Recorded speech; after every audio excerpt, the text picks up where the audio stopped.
नमस्कार दोस्तों, आप सभी का स्वागत है। और आज के इस वीडियो में हम ADSL राउटर को वाईफाई राउटर या एक्सेस पॉइंट में कन्वर्ट करना सीखेंगे। दोस्तों, जब से फाइबर का इंटरनेट आया है तब से ADSL राउटर की डिमांड बहुत कम हो गई है और ये लगभग ऑब्सोल्यूट हो गए हैं, लगभग कबाड़ हो गए हैं। तो यदि आपके पास ये पुराना राउटर पड़ा हुआ है तो आज हम आपको इस वीडियो में बताएंगे कि इसे कैसे आप एक वाईफाई राउटर या एक्सेस पॉइंट में कन्वर्ट कर सकते हैं और अपने घर के वाईफाई कवरेज को बेहतर बना सकते हैं। तो चलिए दोस्तों, फटाफट शुरू करते हैं।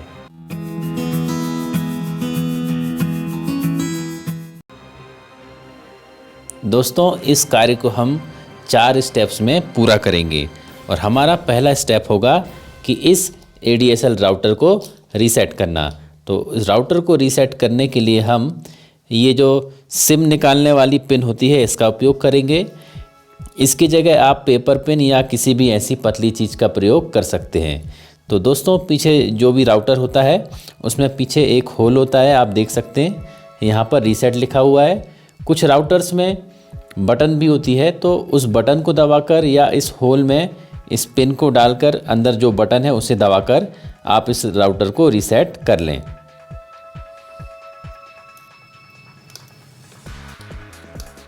तो दोस्तों, जब आप इस पिन से अंदर के पुश स्विच को दबाएंगे तो कम से कम 5-6 सेकंड तक दबा के रखें। 5-6 सेकंड दबा के रखने के बाद ये राउटर रीसेट हो जाएगा। तो दोस्तों, पहला काम हमने कर लिया है, राउटर को रीसेट करना। दोस्तों, सेकंड स्टेप में हम इस राउटर का जो डिफ़ॉल्ट IP एड्रेस होता है उसको चेंज करेंगे।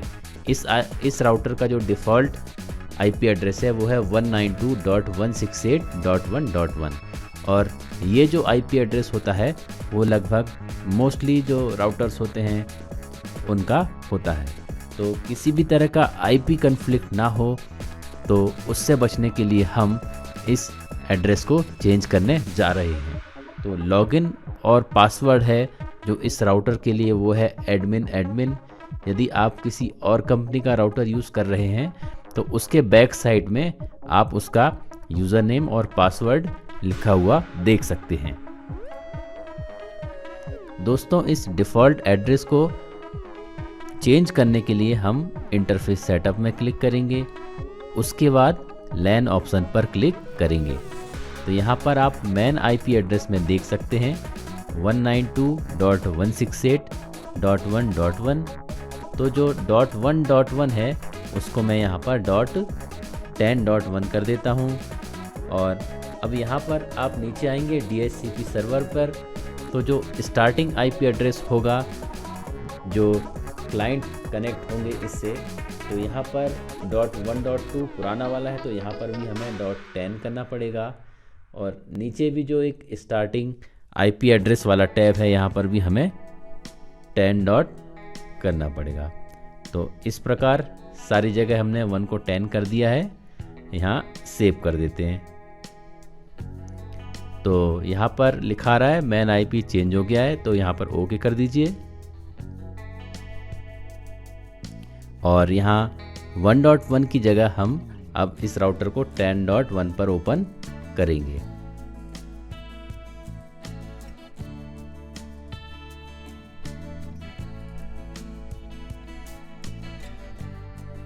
तो दोस्तों, नए पेज में ओपन करके देखते हैं 192.168.10.1।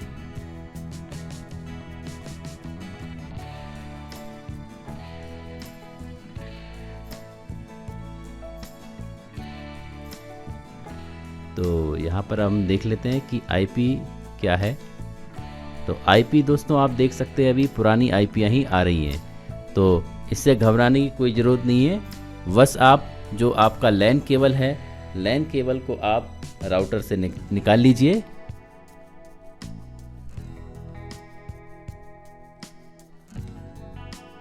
और वापस राउटर पर लगा दीजिए। दोस्तों मैंने लैन केबल राउटर से निकाल लिया है और वापस राउटर पर लगा दिया है। तो आप देख सकते हैं कि अभी पीसी और मॉडेम के बीच कम्युनिकेशन हो रहा है और कुछ ही देर में यहाँ पर जो नई आईपी एड्रेस है वो यहाँ पर आ जाएगा।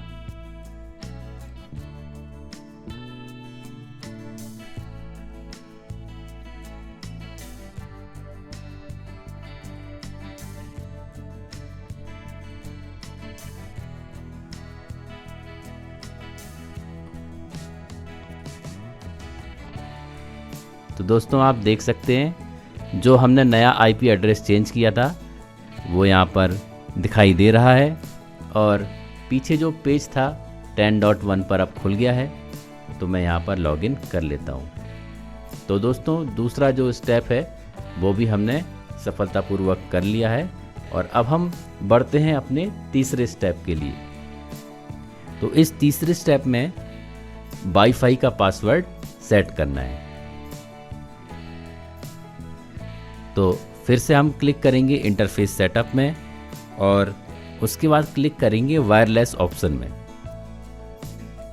तो वायरलेस ऑप्शन में दोस्तों ये जो मॉडेम है इस पर बाय डिफ़ॉल्ट डीएक्टिवेटेड रहता है। तो पहले हम यहाँ पर एक्टिवेटेड पर क्लिक करेंगे और अब ये जो SSID है तो यहाँ पर BSNL AP लिखा हुआ है। तो मैं इसे BSNL ADSL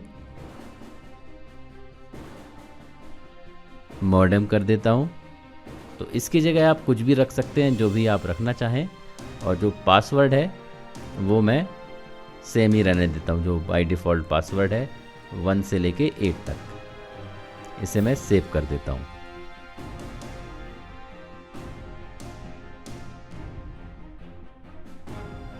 तो दोस्तों तीसरा जो स्टेप था वाईफाई का नाम और पासवर्ड सेट करना वो हमने कर लिया है और अब हम हमारा फोर्थ स्टेप है वो करने वाले हैं। तो दोस्तों फोर्थ स्टेप में हमें DHCP को डिसेबल करना है।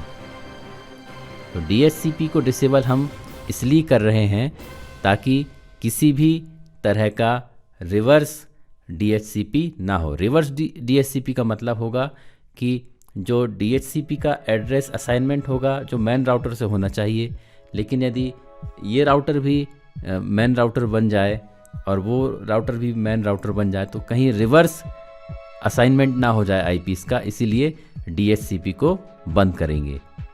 तो DHCP को बंद करने से हमें यदि इस राउटर को एक्सेस करना है तो स्टैटिक IP अलॉट करना पड़ेगा लैन कार्ड को। तो वो आप करेंगे तो .10.1 की रेंज पर करें। तो यहाँ पर अब ये जो मॉडेम है वो एक स्विच और एक एक्सेस पॉइंट की तरह काम करेगा। तो इस सेटिंग को अब मैं सेव कर देता हूँ।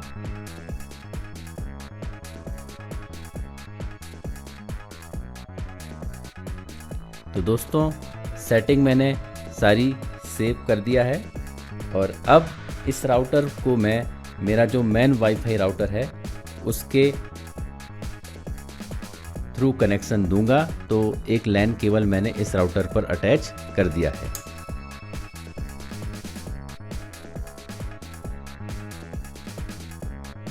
तो यहाँ पर मैं वाईफाई भी देख लेता हूँ कौन कौन से वाईफाई सिग्नल यहाँ पर आ रहे हैं। तो ये जो क्रो है ये मेरा मेन वाईफाई कनेक्शन है, तो इसे मैं डिस्कनेक्ट कर देता हूँ।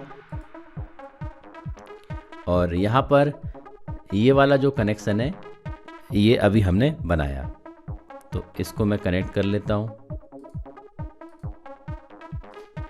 1 2 3 4 5 6 7 8।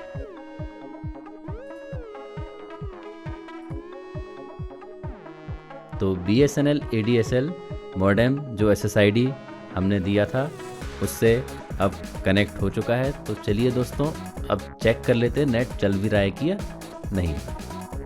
तो सबसे पहले गूगल खोलकर देखते हैं।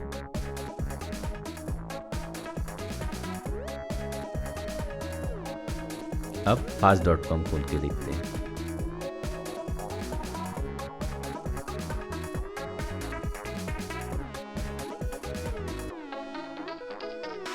तो दोस्तों नेट आपने देखा कनेक्ट हो चुका है और स्पीड भी ठीक है इस राउटर के हिसाब से, क्योंकि ये 150 Mbps का राउटर है। तो ये जो स्पीड हमें इस के वाईफाई के थ्रू मिल रही है तो ये बहुत ही अच्छी स्पीड है।